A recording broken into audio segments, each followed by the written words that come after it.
კასპში თანატოლმა 12 წლის ბავშვი დაჭრა. ადგილობრივი გამოცემა მოზაიკის ინფორმაციით მომხდარი სკოლის ადმინისტრაციამ დამალა. დანაშაულის შესახებ პოლიციას არც ოჯახმა აცნობა. დაზარალებული ბავშვი გამოკითხვაზე მას შემდეგ გადაიყვანეს, რაც ფაქტით მედია დაინტერესდა. საქართველოს ხელისუფლებამ უნდა გაათავისუფლოს ყველა უკანონოდ დაკავებული 4 ოქტომბრის მოვლენებს ლატვიის საგარეო საქმეთა სამინისტრო ეხმაურება. დიპლომატიური უწყება წერს, რომ მაშინ როცა ოპოზიციონერი ლიდერები ციხეში არიან, დამოუკიდებელ მედიაზე და სამოქალაქო საზოგადოებაზე დევნა მიმდინარეობს და ეუთო ოდირი საქართველოში არ იმყოფებოდა, ჩატარებული არჩევნები თავისუფლად და დემოკრატიულად ვერ შეფასდება. მოუწოდებთ ქართულ ოცნებას მშვიდად და თავშეკავებულად განაგრძოს ინკლუზიური დიალოგი საქართველოს მოქალაქეებთან, ნათქვამია განცხადებაში.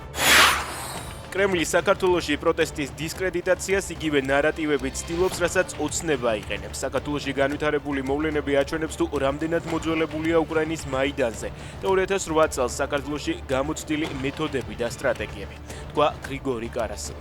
უკრაინამ ბოლო დღეებში რუსეთის წინააღმდეგ თავდასხმების დროს მხოლოდ უკრაინული იარაღი გამოიყენა და არა მხოლოდ დრონები, განაცხადა ზელენსკი. უკრაინის პრეზიდენტის თქმით, ადამიანებს შეუძლიათ სოციალურ ქსელებში არსებული ფრაგმენტებიდან გაიგონ, სად გამოიყენება დრონები. ზელენსკი ცოტა ხნის წინ კიევში ნიდერლანდების პრემიერს შეხვდა.